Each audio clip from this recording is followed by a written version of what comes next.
3 decades ago, the tiny island nation in the Indian subcontinent was touted as the emerging powerhouse of cricket. In the following 2 decades, Sri Lanka went on to win all the 3 ICC trophies to cement their legacy in the game's history.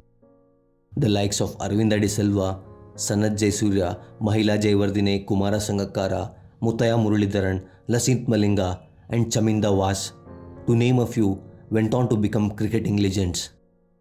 However, just 6 years after winning their last world title, Sri Lanka had become one of the weakest teams among test-playing nations in all 3 formats. How did the talent-rich side end up in the state of turmoil?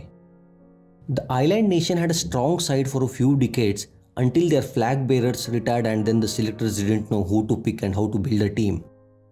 The downfall of Sri Lankan cricket has a few reasons. Let's discuss them one by one. The primary reason for their downfall since 2015 has been their domestic circuit. As a matter of fact, domestic cricket in the island nation has always lacked quality.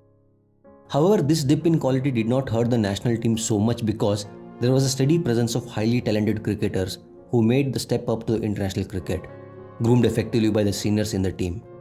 But once these legends hanged their boots, the inability of the domestic structure to consistently produce talent came to the fore, and the national team was left searching for worthy players. The Premier Trophy Tier A and Tier B is the first-class cricket tournament held in Sri Lanka, where a total of 14 and 12 teams respectively compete every year. Unlike regular first-class matches, Premier Trophy feature 3-day games. 26 first-class teams for such a small nation is certainly degrading the quality of the game. It has been pointed out by greats like Mahela Jayawardene in the past, but not to avail anything. The tournament has come under the scanner hugely for being corrupted by the sports ministry, and the quality of cricket is inadequate to meet a first-class status. In the ongoing season, which has been curtailed by the COVID-19 situation, 20 out of the 41 completed Tier A games produced a result inside 3 days. One match did not even go to the 3rd day. With such results in the premier domestic tournament in the country, the domestic structure in Sri Lanka is nothing but in shambles. The situation can be easily improved if individuals with proper cricketing knowledge and experience are present in important positions, calling their shots as in other successful cricketing nations like England, Australia or India. However, there are no signs of this happening in Sri Lanka, and therefore a quick reversal of fortunes seems unlikely. Here the question arises that if somebody like Kumara Sangakkara can become the president of the MCC, why former cricketers are reluctant to join the Sri Lankan Cricket Board? One reason behind the reluctance to accept the offered positions could be the lack of control and lack of freedom in operations, which is a major prerequisite for a radical reform. Some rarities like the great Sanath Jayasuriya, who held important positions, has been banned citing corruption charges, and others like Nuwan Joesa, Avishka Gunawardene, Dilara Lokohettige are suspended. This does not improve the image of Sri Lankan cricket in any sense, and thus repels other cricketers from joining the Sri Lankan Cricket Board even more.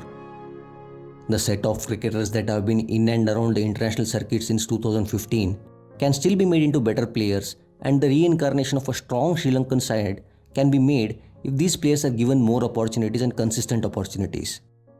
Since 2015, Sri Lanka has seen 46 international debuts, which is higher than the number of debuts handed even by the associate members like Netherlands, Hong Kong, Oman or Nepal, to name a few.